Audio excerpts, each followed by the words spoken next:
Hi வணக்கம். இன்றைக்கி பார்த்தீங்கன்னா சிறகடிக்க ஆசை சீரியல் இன்றைக்கான எபிசோடு தாங்க பார்க்க போகிறோம். அதுக்கு முன்னாடி என்னோடய சேனலை சப்ஸ்கிரைப் பண்ணி சப்போர்ட் பண்ணுங்கள். வாங்க கதைக்குள்ளே போகலாம். அவள் பார்த்தீங்கன்னா கோவிலில் விஜயா வந்து ஸ்ருதியும் மீனாவையும் மீட் பண்ணுவாங்க இல்லையா. அதுக்கப்புறம் என்ன சொல்கிறாங்கன்னா மனோஜுக்கு பொண்ணு பார்க்க போகிறோன்ற மாதிரி சொல்லுவாங்க.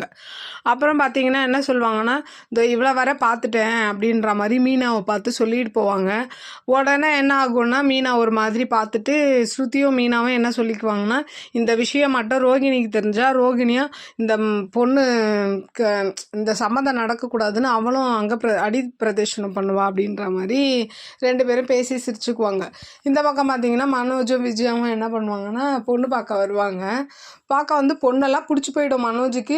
அந்த பொண்ணும் வந்து மனோஜை பிடிச்சி போய் சம்மந்தம் பேசி கிட்டத்தட்ட முடிக்கிற ஸ்டேஜில் வந்தோன்னே அவங்க வீட்டில் ஒரு பெரியவர் ஒருத்தர் இருப்பார். அவர் வந்து என்ன பண்ணுவார், விஜயாவை பார்த்துட்டு உங்களை எங்கேயோ பார்த்தா மாதிரி இருக்குன்னு சொல்லி நீங்கள் எங்களோட தூரத்து சொந்தம், பொண்ணு வந்து மனோஜுக்கு வந்து அக்கா முறை தங்கச்சி முறைன்ற மாதிரி சொல்லி விட்டுருவார்.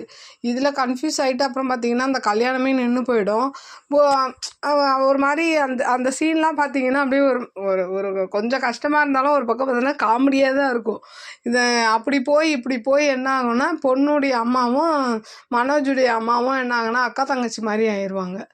அதனால் சிஸ்டருன்ற இதில் அந்த கல்யாணமும் நடக்காதுன்ற மாதிரி விஜயா மன வருத்தத்தில் வெளில வந்துடுவாங்க.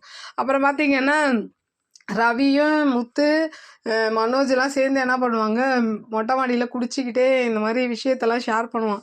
ஒரு பெரியவர் வந்து என் கல்யாணத்தை கெடுத்துட்டாரா, அந்த பொண்ணு வர எனக்கு ரொம்ப பிடிச்சிருந்தது மனோஜ் புலம்புவான்.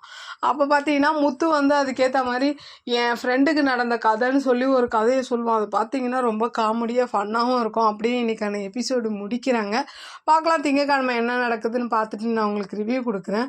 ரோகிணி இதே மாதிரி இந்த கல்யாணத்தை வேற ஒரு கல்யாணம் நடந்தால் அதை கெடுப்பாங்களா, இல்லை இவர் கடைசியில் ரோகிணியை தான் கல்யாணம் பண்ணிப்பாரு? உங்களோட கருத்துக்களை என்னோட கமெண்ட் பாக்ஸில் சொல்லுங்கள். என்னோட சேனல் பிடிச்சிருந்தா லைக் பண்ணுங்கள், ஷேர் பண்ணுங்கள், கமெண்ட் பண்ணுங்கள்.